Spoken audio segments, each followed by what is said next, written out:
We think you should do what feels best to you. We think that you should do what feels best to you every time. We think you should do what feels best to you. But before you can really know what feels best to you, you've got to practice feeling pretty good. You can't go from suffering and jump right into even have any clarity about what feels best to you, because when you've been suffering, all the choices suck so badly that none of them feel good. So it just feels like a crossroads. It feels like two bad paths, and that's what it is. Those are not good choices. But when you have cared about the way you feel, so you're feeling good more and more and more and more, so then something comes along and it doesn't feel good to you.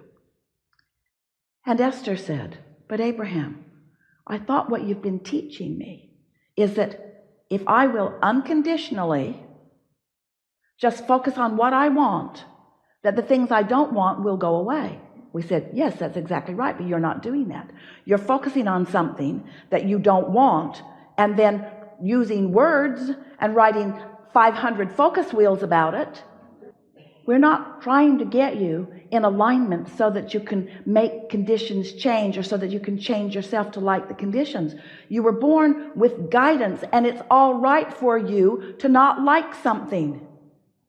It's not your job. So let's say there's a condition that presents itself to you, and you bump up against it, and you bump up against it, and you bump up against it, and you write 500 focus wheels, and you're still bumping up against it because it is someone making choices that are not aligning with your path.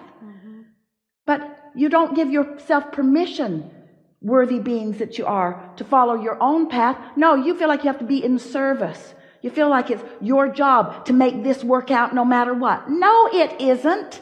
It's your job to follow the path of least resistance. So the source within you knows where you stand in relationship to everything you want and knows the path of least resistance to get you to it. And you step over there way off the path, but your source is still calling you back and calling you back and calling you back. But it's as if you say, no, source, alignment, guidance, source, God, I need to do it the hard way in order to prove my worthiness. And we say, we want you to prove your worthiness by understanding what feels good.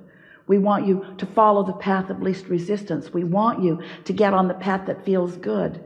It isn't wrong for you to choose this rather than this, or this rather than this. That's why you were born into an environment of contrast, in a world where everybody gets to choose. Where it gets squirrely for you is that you all sort of get together and try to define what everybody should choose. You all get to choose what you want. When you line up with what you want, you'll find the power to feel the fulfillment and the exaltation and the exhilaration and the passion and the success and the fulfillment that you're reaching for, you see. You got to let everybody else off the hook and stop beating up on yourself if you choose not to play with them. Others have taught you that selfishness is not virtuous, that looking out for yourself and doing what feels good to you will lead you to selfishness, will deprive others of something that they need from you. But what they've forgotten is none of them were going to get it from you anyway. They were all going to get it directly from source. That's their misunderstanding, and you perpetuate their misunderstanding when you try to be the source that gives them what they want, you see. I am here because I am the unconditional love that's going to light up the room. I got a story, quick little story. In June, I was kind of depressed, and I get a text from my best friend. And she says, I'm bringing you over a potted plant. So I read this, and I say, I don't want a potted plant. I'll have to water it. So I texted her right back. I said, well, don't bring me a potted plant because I'll kill it. Deliberately. Deliberately. Because I don't water plants, and I always kill them. They always die. So you can forget it. So she texted me back. She said, everything dies. Anyway, 15 minutes later, there she is with a potted plant, with two potted plants. And she says, now this one's going here, and this one's going over here. And the reason is, I want this one in the front so that when people come by your house, they'll see something alive. they'll see something growing. And she said, and I want you to have something to take care of that's alive. So I thought, oh, I got to water it.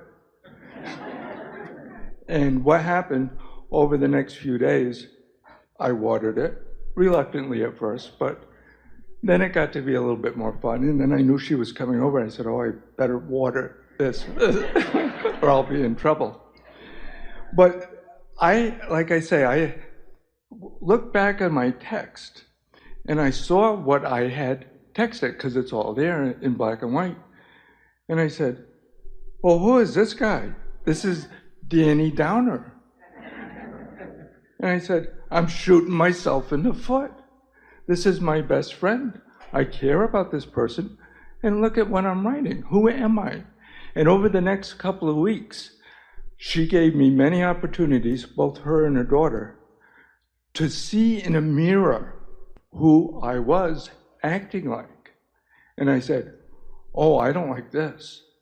So at that point in time, I said, well, I'm never going to do this again, ever. And I made a choice.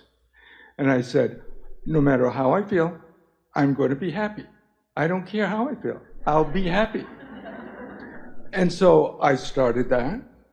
And since then, I've been happy.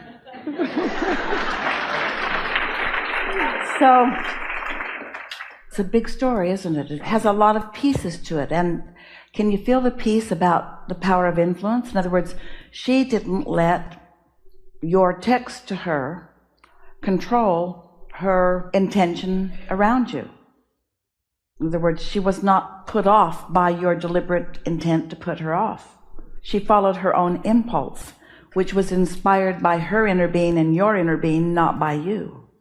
She joined forces with everyone who's happy around you and didn't allow herself. She could have gotten her feelings hurt, but she didn't. She stayed focused upon who you really are and influenced who you really are out into the open where you could feel who you really are. So the most important question is, and of course, you've already given yourself away, but which of those emotions felt best to you? The happy one. And here's the next important question.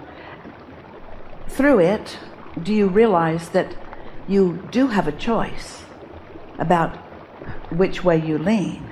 You have a choice, and you followed the choice that feels better. You think you're going to keep doing it? Yes, absolutely. You think it's going to require someone else to lead you there? No, I understand it now. Do you think that your inner being is focused upon you just like your neighbor is? Yeah. Do you think you're fortunate to have a good friend like that? Oh, I'm Do you think so you're blessed. fortunate to have an inner being like that? Yes. Are you now aware that you have both? Yes, the both. I like the both.